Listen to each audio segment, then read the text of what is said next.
Mantan Direktur Jenderal Anggaran Kementerian Keuangan, Isa Rachmatarwata, divonis 1,5 tahun penjara dalam kasus korupsi pengelolaan keuangan dan dana investasi PT Asuransi Jiwasraya periode 2008 hingga 2018. Hakim menyatakan Isa tidak menerima keuntungan material apapun dari perkara tersebut.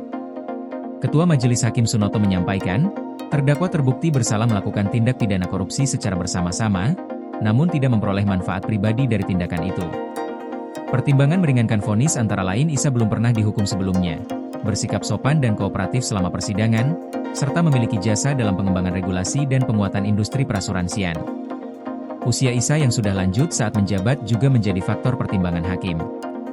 Hakim menekankan bahwa keputusan Isa diambil pada saat krisis keuangan global 2008, yang berdampak pada stabilitas sistem keuangan nasional.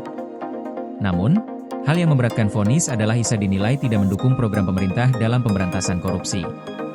Sebagai regulator, Isa dianggap membuka peluang bagi PT Asuransi Jiwasraya untuk tetap beroperasi dan memasarkan produk meski perusahaan dalam keadaan insolven atau bangkrut, yang akhirnya menimbulkan kerugian besar. Dalam amar putusan, hakim menghukum Isa dengan pidana penjara selama 1 tahun 6 bulan, serta denda sebesar 100 juta rupiah, yang dapat diganti dengan 3 bulan kurungan jika tidak dibayarkan. Isa dinyatakan melanggar pasal 3 Yungto pasal 18 UU Tipikor, Yungto pasal 55 ayat 1 pertama KUHP. Sebelumnya, Isa dituntut 4 tahun penjara oleh jaksa dalam sidang tuntutan yang digelar di Pengadilan Tipikor Jakarta pada 19 Desember 2025. Jaksa juga menuntut Isa membayar denda sebesar 500 juta rupiah subsidiar 6 bulan kurungan, serta uang pengganti sebesar 90 miliar rupiah, subsidiar 1 tahun kurungan, karena tindakannya dianggap merugikan keuangan negara secara signifikan. Isa dituntut berdasarkan perannya sebagai Kepala Biro Perasuransian Bapepam-LK periode 2006 hingga 2012, saat ia terlibat dalam pengelolaan dana investasi PT Asuransi Jiwasraya. Vonis hakim lebih ringan dibanding tuntutan jaksa, dengan pertimbangan Isa tidak menikmati keuntungan pribadi, serta kontribusinya terhadap pengembangan industri perasuransian dan pelayanan publik di bidang keuangan.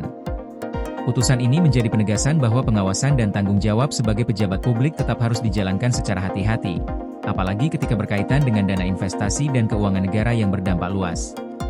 Meskipun tidak mendapatkan keuntungan material, tindakan yang lalai atau tidak mendukung regulasi dapat berakibat pada kerugian besar bagi perusahaan dan masyarakat.